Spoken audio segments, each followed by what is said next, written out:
و از نام دسته هنری که در اینجا حضور دارد عروس و داماد محترم را با این روز فیروز از صمیم قلب تبریک گفته با آنها روی سفید به حیات آرزو میکنم و چنانه که یک شاعر بزرگ ایرانی با نام بابا طاهر اوریان گفته است چه خوش به مهربانی ای دو سر بین که یک سر مهربانی درد سر بین اگر مجنون دلی شوریده داشت دلی لیلا از آن شوریده تر بین دیگذار مهربانی عروس و داماد محترم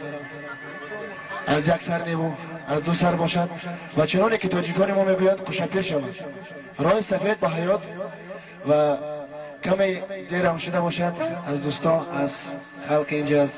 برادرها و خواهرها عذر میپرسم این با بعضی سببهای تکنیکی بود این عیبی من نیست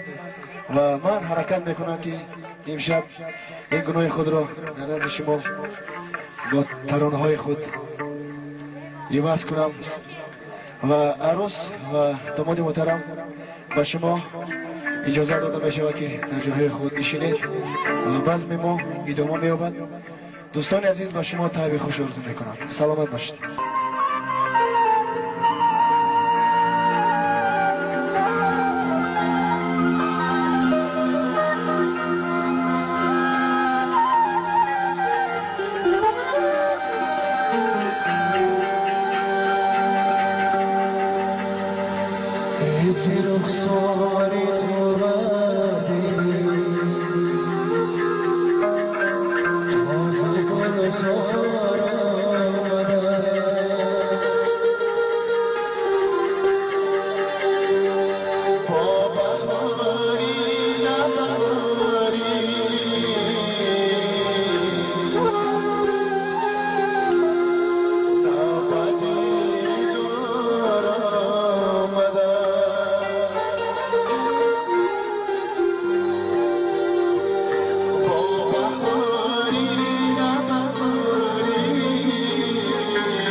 Is